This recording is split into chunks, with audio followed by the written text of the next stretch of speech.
Hey there, wine fans. Wine Shark here again to talk to you today about basics of wine tasting, the 4S system for tasting wine. There's a lot of video out there and a lot of topics about how to approach and how to taste wine.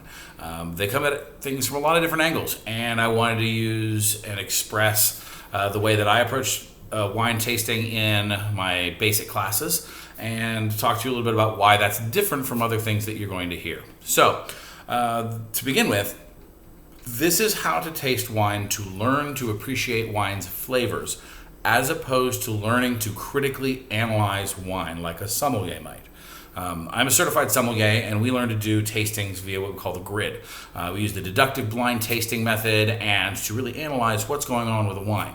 And that's an excellent and clinical way of looking at wine tasting. However, that's an way to learn to taste wine like an expert, as opposed to learning to taste wine if you're new to wine.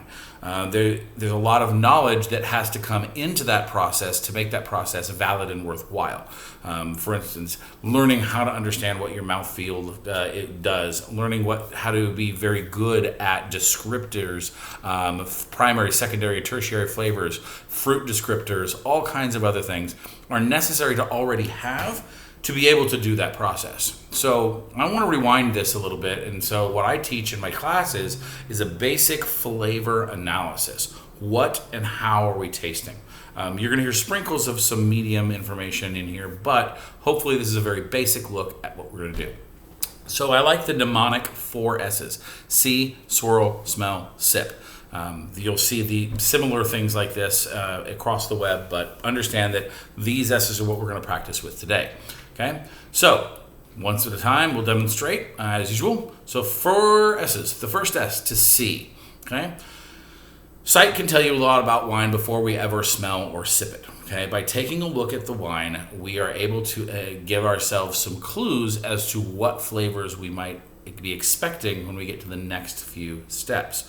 Okay, what we do is we take a nice white backdrop. This is kind of be difficult because you're not going to be able to see what I'm doing here, but what we'll do is we take the wine, we hold it over at an angle so that it forms a nice shallow pool, and we look down through the wine against the white background. We're contrasting that white background against the color of the wine so that we can look at two things. We're going to look at color and clarity. I'm going to talk about clarity first. The reason we look for clarity is it's a quality indicator. We're trying to make sure that the wine we're about to drink hasn't gone bad. Okay? Wine should never look cloudy, muddy, or dull. It should always have a nice bright reflection. It should reflect light cleanly. Doesn't matter whether it's red, white, or otherwise, it should never look dull or cloudy.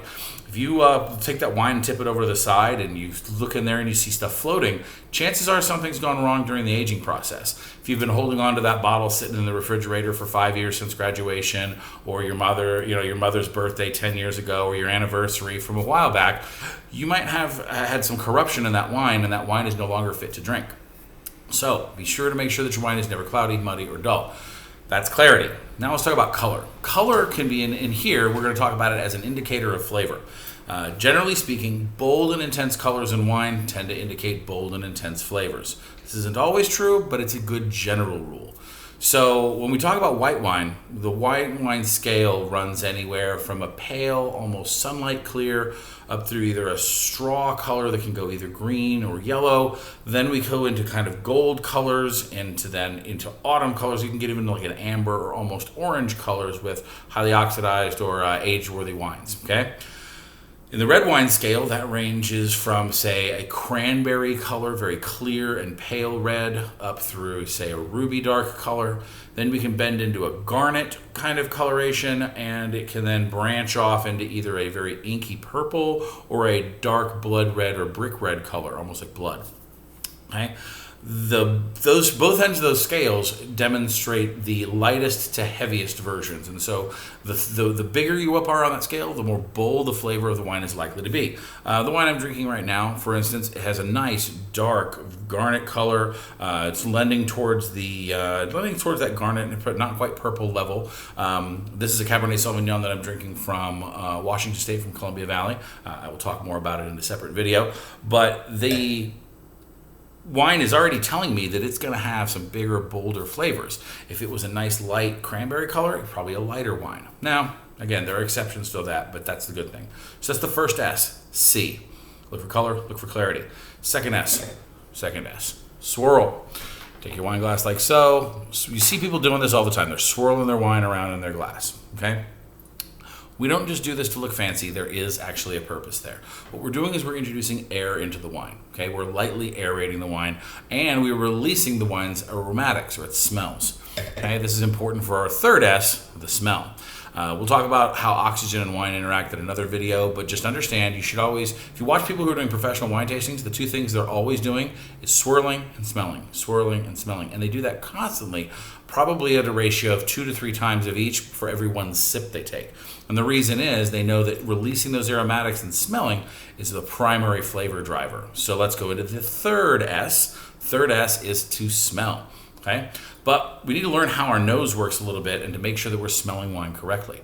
Okay, there's not really a wrong way to do it, but there's a better way to do it. Okay, we don't want to just take our nose and just kind of sniff at the wine. Highly aromatic wines are going to have nice aromas that come and jump out of the glass at you. But what we really want to do for analysis purposes is we want, and to learn the real flavors, to really get our nose involved. We want to take that wine, we're going to tip it over so that the wine is nice and flat in the glass, and we get our nose all the way in the glass. Take a nice deep smell in through our nose, like this, up and through our nasal passages, into our lungs, and then out through our mouth. Okay, it's called, what we're doing there is called retronasal breathing. We're getting a in through the nose, out through the mouth, right? And then we're going to reverse that in a minute, which is going to help us get all the flavor. Somewhere between 2/3, 70%, some say more than that, of our concept of taste, as we associate it, the concept of flavors, is determined by our nose. Our nose is the tool of identification. It tells us the differences in things. Okay, our mouth is a tool of measurement. It tells us intensity, texture, temperature, things like that.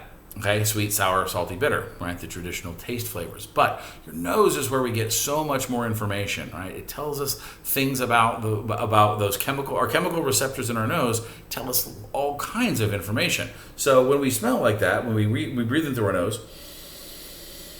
we start getting all these what we call primary, secondary, and tertiary flavors. Now, we're sticking this towards the basics, so let's just talk about whether we smell strong flavors in 2 broad categories. We're smelling fruit, or we're smelling soil.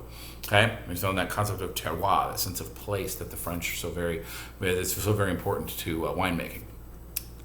I'm not going to dive deep into how to analyze color palette and flavors. We're going to talk about that soon, but just understand that big deep breath should get you from a very broad sense and then help you get more and more specific.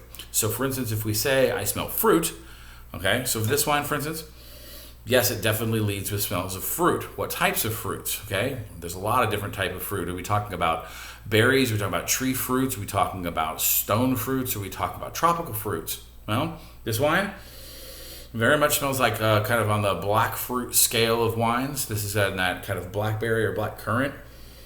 There's a little bit of maybe blueberry or plum in there, but mostly in that dark fruit range, right? Dark to light. It's maybe leaking into the blue range, but not much. Okay, so that's our basic fruit nose. And then we start going into specifics. We start talking about its secondary flavors, things like that. Now I've got to get at things of, do I get a little bit of pencil shavings? Do I get a little bit of, can I smell any of the oak or wood on here? We start looking at pieces of the wine and start trying to identify those flavors. Now the most difficult thing for most new wine drinkers to understand is, or to open through, is the association of what you smell to a vocabulary word that matches. That's the part that takes practice, okay? So as a basic wine drinker, you're gonna start off just practicing identifying flavors. You can do this by actually comparatively taking different types of the real object and smelling them beside your wine. Take a selection of berries and try them next to your wine next time. Have a blackberry, raspberry, blueberry, get some currants if you can, cassis, plums, make yourself a fruit basket.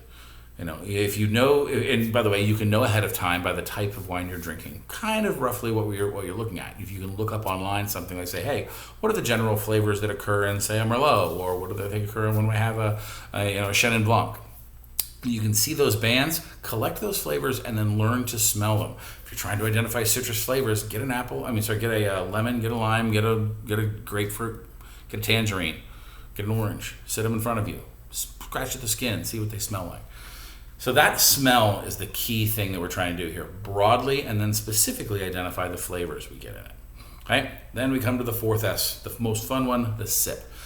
But I want you to sip in a very specific way. I don't want you to just take a wine and take a gulp, okay? You'll miss a lot of flavor opportunity if you just take your wine and you just sip through it, okay? If you just gulp it down, you're missing a ton. So what we're gonna do is we're gonna sip like this. We're gonna take a little bit of wine into our mouths. We're gonna, not a good healthy swallow. We're gonna swirl it around so it touches all parts of our cheeks and tongue. We're going to hold it there for a moment, okay? We're gonna let it warm up in our mouth. We're gonna swallow it, right? Then we're gonna breathe in through our mouth and out through our nose, like this.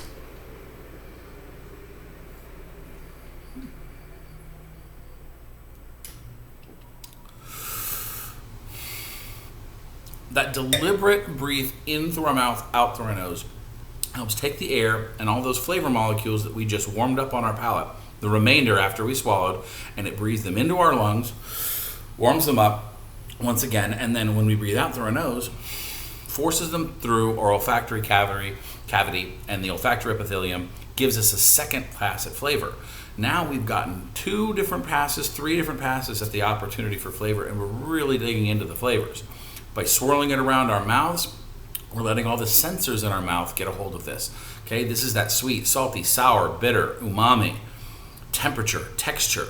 All those things start to play a part in the overall, what we call mouthfeel, and then combine mouthfeel with aroma, and you equal flavor. Okay, so this wine, for instance, kind of all over the palate. It's got a nice, firm tannic grip. The tannins in the wine really kind of grab my tongue and say, hello, I'm right here. The primary flavor drivers are here in the back middle of my mouth. Okay, it's got a nice solid blackberry base that just kind of lays down on the tongue and goes, okay, we're gonna go from here forward. Front of my tongue is damn near empty. This wine is bone dry, no sweetness to it. I'll talk about dry, sweet, and others in a different video. That's a topic you need to master. But great stuff here, man. This is good juice, really elegant, nice to drink, very simple. And now with those 2 things put together, aroma plus mouthfeel, I have a concept for what the wine tastes like. So there you go, 4 S's on how to taste wine. You now have the basics and preliminaries of how to start getting flavor identified. And we will talk about how to put those into practice, identify flavors you like, help the wines that you like now drive you to new wines, and how to figure out what the quality of the wine that you're drinking is, and how to get up that scale and find the beautiful price point between quality and price, and find that real value. So I want to thank you guys again for all of your videos. Like, comment, and subscribe down in the comment section. Hit that bell to get all the new content that will be coming out here soon. We've just started the channel and there's lots to be done. And I wanted to say thank you to all of my Patreons, the folks that are supporting me. You guys directly support Wine Shark. If you guys want to support me over there, there's exclusive Patreon content that we'll be doing, invitations to virtual and interactive tastings, so that you can be drinking the same wine I am online, and we can talk about it together. And a lot of exclusive video content and other stuff that is Patreon only. So I hope you guys will join me there. Check us out on Facebook and Instagram. And once again, cheers, and I hope you guys enjoy your wine. Talk to you soon.